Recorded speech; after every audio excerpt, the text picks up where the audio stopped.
Hi. Hi, everybody. We are so excited today. Or I'm going to say I'm excited, little bit wired excited because we have so much good news coming out about the Opportunities Press. Yes. So, yeah, very exciting.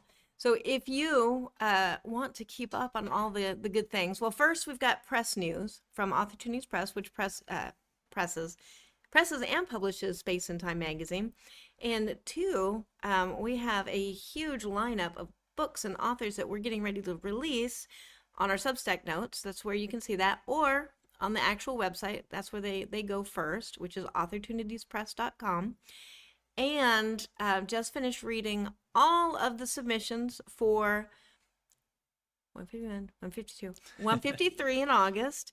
And yeah, we're going to be sending out those acceptances and the thank yous. I hate saying rejection, but the thank yous for sending us the work. There is really no rejections because by doing that, you are a winner. And we just have so many good stories. There are 26 finalists right now.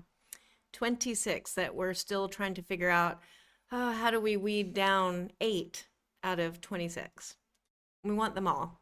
Yeah, I didn't think that there was that many, honestly. There it is. There's 26. Yep. I counted them last night and kind of did that whole Uh-huh. like, it's good to have so many good stories. Yeah, well, we start off with a lot, and then I agree, when you're pulling Mm, from a large portion of really good stories toward the end, it gets harder and harder. mm-hmm. Some months or some seasons it's just there's Yeah. clear standouts, but sometimes it gets harder and harder, which is a good problem to have. Oh It's like, yeah. oh man, there's so much good food. I just want to eat all of it, but my belly is only so big, Yeah. Yes, sort of it's situation. good suffering. Good Yes, suffering. suffering, Um, suffering for our art. oh, I do want to announce so Pixie Bruner, we just did officially announce this yesterday, but we are going to be publishing, Opportunities Press will be publishing her book, Poems to Be Afraid of.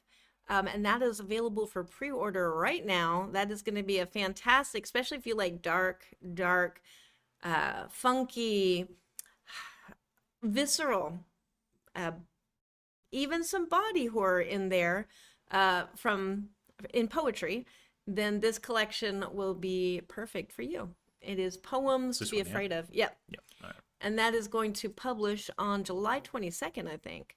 And so we have about 7 or 8 books that we've just signed on.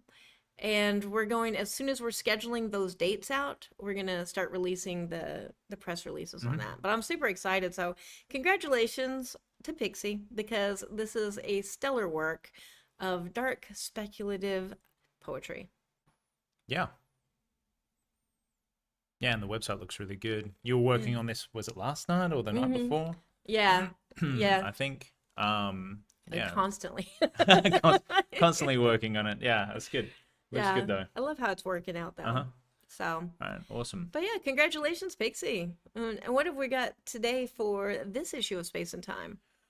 So this issue of Space and Time, we'll be discussing a couple of different things.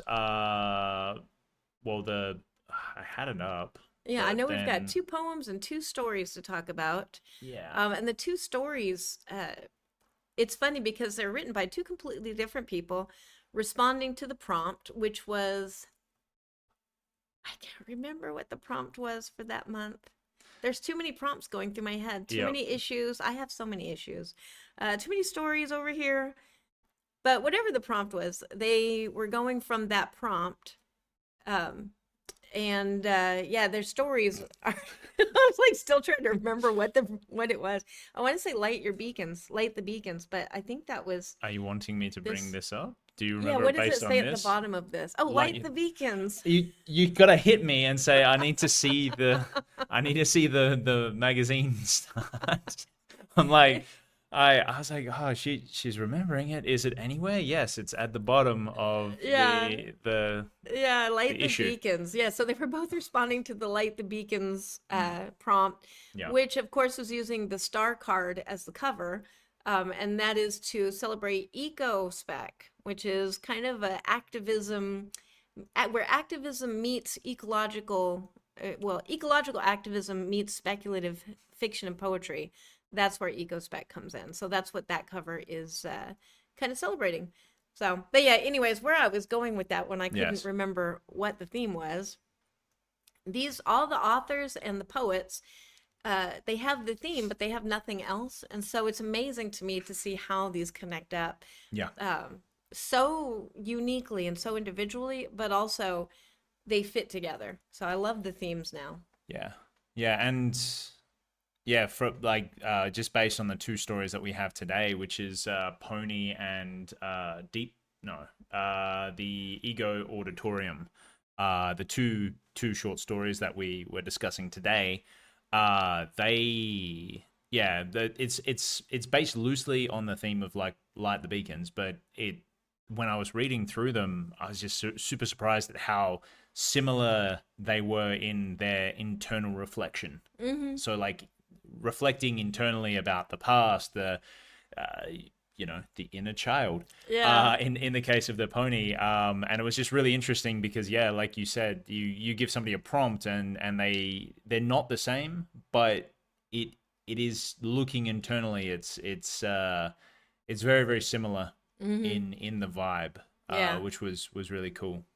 Yeah, and just for you guys watching right now, we didn't know how that was gonna go with doing the prompt. We were kind of like, oh, prompts, like we don't want to control people, like let your imagination fly, but we also needed ways to kind of Herd.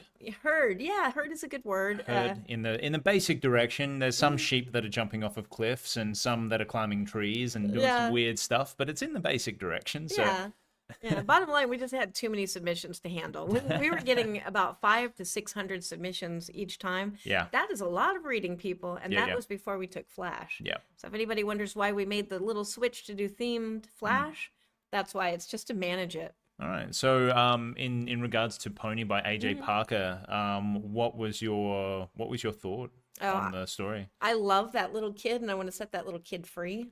I want that little kid to have all the ponies and anything that little kid wants. Uh-huh. So that's kind of where. Yeah. When I was reading this story, I was actually thinking in regards to my wife Angela, and I was just like, yeah, this I understand why she enjoyed this so much because little unruly child that's asking too many questions and like why is it like this? Why does it have to be like this? Status quo? Why? I'm throwing a hissy fit on a train, even though you don't throw a hissy fit on a train. It's that vibe It's because that there's no trains around. yeah, no trains, hissy fits everywhere, and also you don't want a pony because you just don't. But you Nah, do ponies want are so much work. but you do want all of the abandoned dogs from the street to live in Yes. our house. So it's something very similar. But yeah, I really enjoyed the story. From the very, very start, I mean, my inner child throws a fit on the subway, like right there. Yeah. First sentence, you're like, what the heck? Okay, inner child. And then you're like, oh, well, is she throwing the hissy fit? Oh, no, it seems like it's an actual like physical manifestation of an inner child, and then the story goes on and Yeah. yeah, just a really interesting perspective, some reflection, and yeah, I really enjoyed the story. Yeah. Yeah. From a craft point of view, I'm going to say AJ knocked it out of the park with that opening because Yeah. it emotionally resonates with us. We all have inner children. Yes. Our inner children are always throwing a fit about something, and yet Yeah. we're always trying to put on that facade of like, no, no, we're grown ups, we Yeah. got it under control. The secret is none of us have it under control. Yeah. We're all still just children. We're just big children. And I'd say when it comes to say like inner children, it is like as you get older, it's always from the perspective of oh, you should keep your inner child, keep it alive, don't let it die. You should always have the wonder and the amazement of a child. But children are annoying as shit as well. like yes, I agree 100%. You should have that wonder, you should have this, and you should have that. But a lot of it's based on ignorance, and like children are a lot to handle. And So impatient.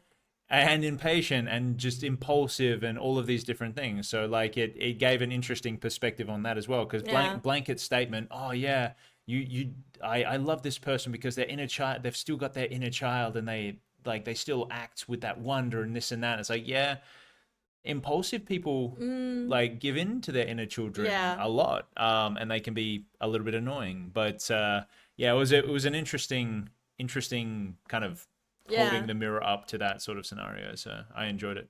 It's interesting you bring that up because I guess it was last month I finished reading Bleak House from Charles Dickens. Yeah. There's a character in there that is at first complimented. I actually can't remember his name. Like all those characters, there's so many syllables in Yeah, all the how he's characters' all names. There's so blasé. many. Yeah, but he essentially accepts no responsibility, and everybody else pays for everything for him. Yeah. And it's because he's such a child, and he'll actually say that. Oh, well, what am I to pay my bills because I don't know about money? I'm just a child. So here I've racked up this nice gourmet bill. He was adult enough to understand like the finer things in life. Yeah. And adult enough to drink. We'll Yeah. say that. That's kind of what it reminds me of, is like controlling that Yeah. inner child as well. Yeah, because like an adult acting like a child is not good. But yeah, we digress. Yeah. All right, so yeah, really amazing work by AJ Parker. Really enjoyed the story, and it didn't stagnate. It flowed really well. And yeah, AJ Parker grew up in Phoenix, Arizona, then spent time on the East Coast trying to make up for all that water she lost. Her poetry has been published in over 10 literary journals, including Feminist Food Journal, Ink in Thirds, and Watershed Review. She has a short story published in After Dinner Conversations, so go check out AJ Parker. Yeah, and now Space and Time. When are we going to be putting the QR codes in here for Oh, yeah, probably August issue. August issue? Yeah. So There's some cool things coming up in August. yeah, because I was just thinking about that on this particular issue. So what we're going to try and do in the future as well is for all like poetry, short stories, all of the contributors for Space and Time, we're going to have a donation link in as a QR code where you can donate directly to their PayPal or whatever payment system they would like. So if a story or a poem really resonates with you, you can give directly to the artist. Yeah, and it won't come through us at all. No. It will be a direct link to the person that wrote the story or poem. Yeah, so if you can, if you want to give it anonymously, that's perfectly fine. If you want to put a little note on it, so then they can know that you gave it to them in the future, so then you can check to make sure that they got it. That's perfectly fine and as heads well. up on that. If you ever want to meet your favorite authors, sending them a coffee, a little bit of money. Oh yeah, it goes very far. Yeah. I think you've people have donated money to you, and you've donated money to other people, and they remember because all artists, the poor struggling artist is even more so now than ever before. So that might be in July's issue. Or it might be in August. But yeah, I'm glad you mentioned that because I've got like a little list of like, oh, and we're going to do this. Oh, and we're going to do that. A lot of these plans are things that we thought about in 2019 that we wanted to do. And then, you know, 2020 happened. Yeah, 2020 and then 2021. And then it's and still then 2022. It's still the 2020s. I don't understand. Like maybe that's how numbers work. We're not math people. We don't know how to math. Yeah, but we are getting to these ideas that we wanted to have, and I'm super excited. All right, so the Ego Auditorium by Kelly Murashige. Yeah, she did. Murashige? I'm gonna say Murashige because that's like my Murashige. uncle's uncle's Shuggy. name, Uncle Shiggy. Murashige. Yeah, so we apologize, Kelly, if we are not pronouncing that right, but I'm gonna go with Murashige. Yeah, and she's grew up in Hawaii. So and I think your uncle in Hawaii as well. Yeah, he grew up in Hawaii. He's Okinawan, but grew up in a lot of Okinawans went to Hawaii. So there you go. And Brazil. That would make sense.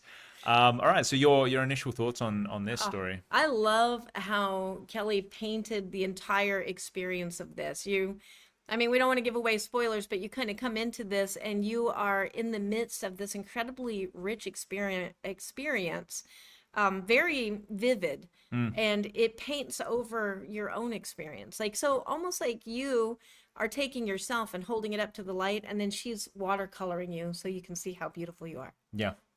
I'm gonna get teary. No, emotions are good. Keep the water away from the microphone. This story made me cry. No. Yeah.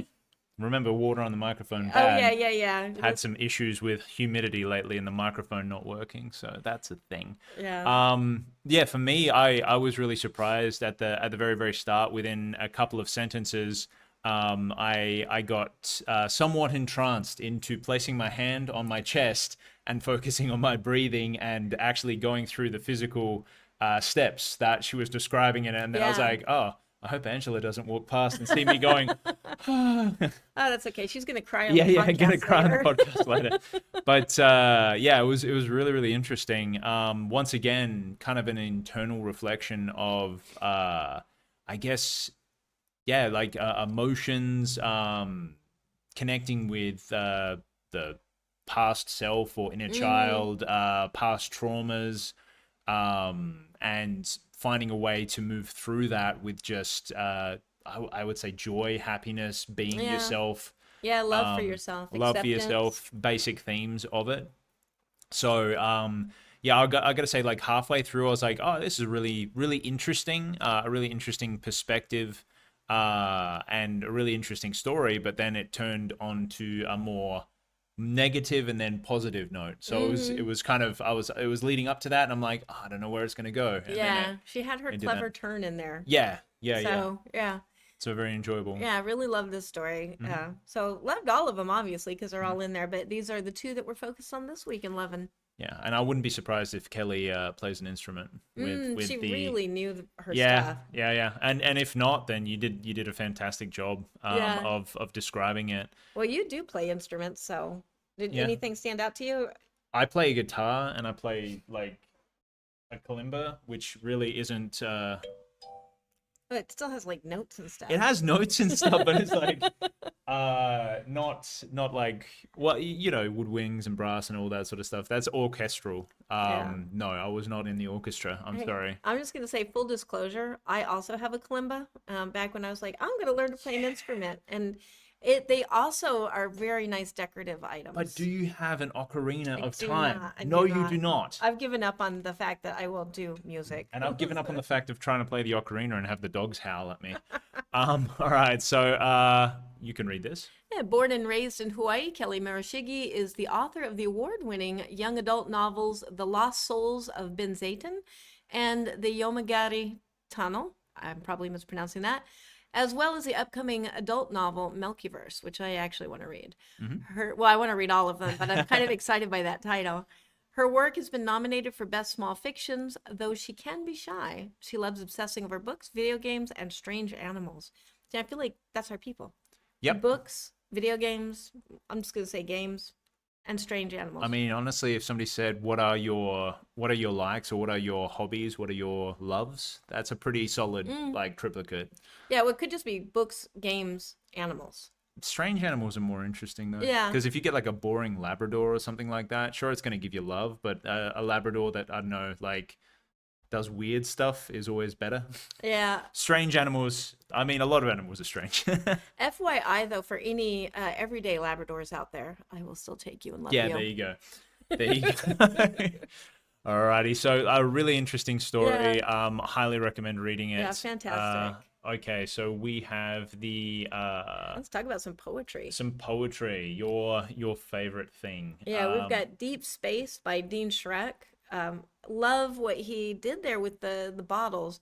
And I guess we don't have spoilers in poetry because you can just see the whole. I mean, poem. we don't have to actually go to it. We can just like say stuff about it. Because like I can find it because if it's up on screen, people can read it and they'll read it when we're doing it. So Yeah, but no, he's got a really good perspective. I love the idea of bottles just kind of going through the universe, and it very much tied in with dreams to me, like a very dreamscape type of poem. The bottles are messages, just messages going through space and time and the liminal spaces, and then kind of gathering up to us, where we receive them as we're sleeping, when we're open to them. Don't have to be asleep. Could be taking ass. There's many ways to get those messages from the universe. That's why God invented magic mushrooms. Exactly. But I really enjoyed it as well. Yeah. I like anything that kind of references, like when you've got kind of a mixed metaphor, like obviously bottles stranded on an island, you throw a bottle out and a message and everything like that. What is space if not spaceships, and you're going through the universe, et cetera, et cetera. So I always like that, kind of a cross crossover. But yeah, really, really great poem. Yeah, and that's kind of what we're all doing is we're just existing and throwing messages out there and hoping that somebody will find them. Yes. Alrighty. And then our secondary poem, The Burial. Yeah, we have a nice classic, very solid Gothic poem from what? It's scanned. Burial. Frederick. I always like Frederick Stansfield. Yep, just a very nice put together classic poem. And it's sometimes we get so much experimental stuff. It is nice to have like a solid comfort poem in there. And that's kind of what this is to me, like a very dark, Gothic, satisfying. You always have to have a little bit of death in there to have a good day. To have a good poem. I mean, have you ever been to a poetry slam where there's not at least 17 people getting up there saying really dark stuff? That is, I'm not gonna say the point of poetry, but it's one of those delicious, wonderful things that we like to use it for. Yeah, exactly. But yeah, it is a kind of a more classic poem, and in today's day and age where poetry can literally be anything, there's a specific like, oh, you can't have rhyming in poetry. Yeah, you freaking can. A lot of people make all these rules. Yeah, you really can. It's a style of poetry. It's just like, you can't have a haiku. A haiku is technically not a poem. It's a haiku. Like, is it 757? No, wait, 57575. And then she had a stroke. You don't. Is it syllables, or is it like, what is the proper? There's so many rules. Your programming broke, didn't it? It's 5757755. Sparks coming out, smoke and stuff like that. Yeah, but anyways, that's just a way to say that it's nice to have a nice classic poem, and poetry is subjective. Not everybody will like every poem, and not everybody likes rules poems and strict structure and wild structure. Same thing as stories. That's why the speculative fiction encompasses fantasy, horror, science fiction, fantasy, all sorts of stuff, and also blends of all of them. Love the blends, because there's no such thing as a genre if you kind of play around with it. Yeah, bring us the new flavors. Yeah. Like, Star Wars, Space Cowboys. Yeah. Excellent with lasers that can't cut lasers. Yeah. So there's a few plot holes there. Yes. We're not going to get into that because we don't want to make the Star Wars people Exactly.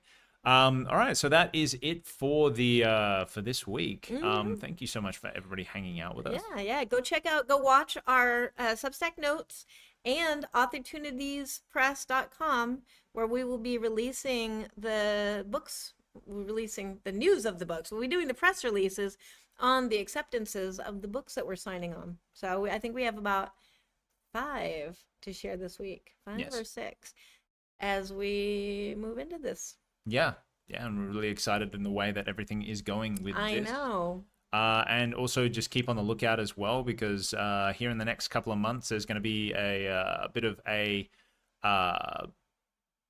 like announcement. I've been working on my thing. Is it I feel really animated about that announcement. Yes, with like animation and stuff. So be on the lookout for that. I'm going to be releasing some animation that I've been working on.